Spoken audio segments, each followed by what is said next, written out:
Hi guys, welcome to another video. Today I'm going to be showing you how you take foggy images from this to this in Lightroom.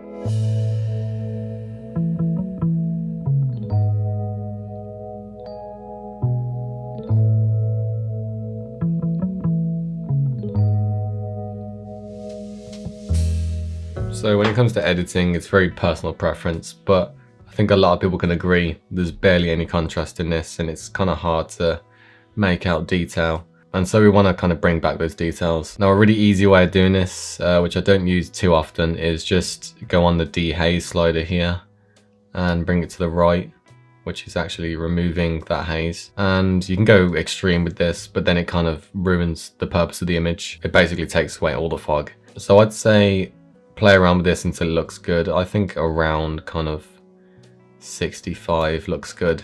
But the usual method I use is I'll leave that, or I might put a little bit in to start with. So I'll leave on 20, just a subtle bit to bring a little bit of contrast.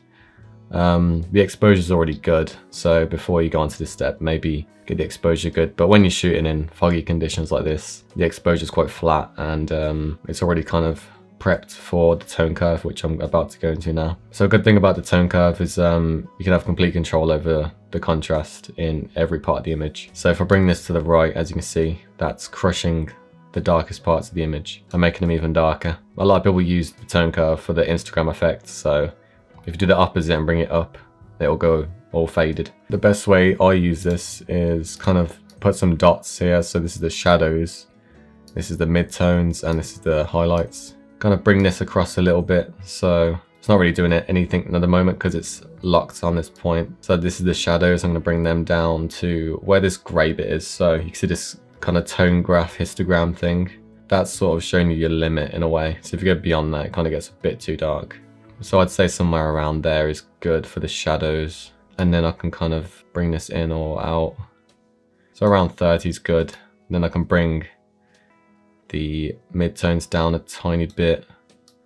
And then I kind of want to boost the highlights a bit to increase that contrast between the kind of tree and the fog in the background. So when I bring this up, it actually illuminates the background, which is the fog, which is what I want in this image. And if you're unsure of what you're adjusting, you can actually click on this here, and that will bring up this sort of selector tool, whatever you call it. And you click on any part of the image you want to adjust. So I want to adjust the fog in the background, so let's go here.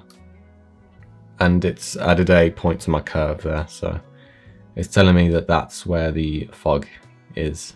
So I'm actually going to remove this control point which I added earlier, because now I'm adjusting the fog. Might actually bring it up a little bit. I had it down a minute ago. And a lot of this is playing around, like there's no set in stone way of going about the tone curve. There's general rules like adding 3 points like I've got here, but other than that, it's kind of just playing around with each image. So yeah, that's looking good there. You can add multiple points as well, so you can add another one if you really want to. I might actually adjust the brightest points of the image. So I've got quite a bright point up here or here. And when the points are really close together, it gets a bit weird. So try and spread your points out a little bit, kind of like that. And now there's quite a nice bit of contrast. And if I want, I can come back to the dehaze and add more dehaze if I want. So I actually might add about 35, I'd say looks good. Play around with contrast as well. That can be very useful.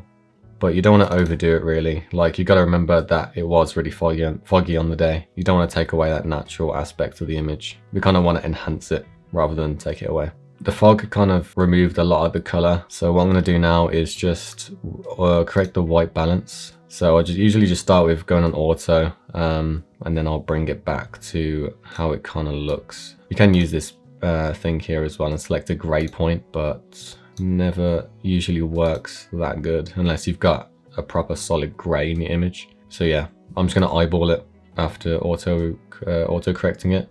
Yeah, somewhere around there looks good. Yeah, a lot of the time I actually decrease my clarity, so about -25, and then add texture, because with foggy images I like that kind of glowing blooming effect. By decreasing the clarity, it kind of enhances that glow effect. And then just to bring back a bit more detail, I put the texture up, so that's what I'm doing there. I can also mask the detail. There's quite a lot of detail in this image. So all the branches and stuff, leaves, and then I just add 50 sharpening usually. A good thing to bring back color is the calibration tab. And with blues and oranges like these leaves and the kind of natural blue kind of tint in the background, bringing the blue primary up, saturation, brings out those oranges and blues. Now it might look a bit too saturated, so what you gotta do is come back to the color mixer here and decrease anything you think is a bit too saturated. I like my blues to be more kind of muted, more towards the grey sort of look, so it's a bit kind of natural. I like cold tones in my images, but not like overly done. Yeah, honestly the oranges and yellows look all right, so I might leave those. Another great way to enhance foggy images is motivated lighting. What I mean by this is kind of using masks in Lightroom to enhance the shape of the light that's already in the image. So we know that the light's coming from the top, comes from the sky, so you can bring the exposure up a little bit, decrease, like adding more haze looks kind of cool, and decreasing the clarity, and then kind of positioning it so it looks nice. So it'd probably come from the side top like that, and then I can add another one at the bottom to darken it, which will kind of bring your eye from the bottom of the image up to the top where the light parts are, which creates a bit of kind of flow in the image and a bit of visual interest rather than the whole image just being one flat color like it was originally. So as you can see from the original, your eyes kind of don't know where to look, it's kind of flat. But now we've added all that contrast and the masking, it's looking quite nice. And we haven't overdone it really. As you can see, it's really easy to overdo it if I just crank up the dehaze. If you want your image to look like this, then it's up to you, man. Let me show you a fully polished edit. So this is one I've actually took a lot more time on and focused on masking a lot more and colors. So this is what the tone curve looks like for this edit. So as you can see, it went from that to that, just using the tone curve.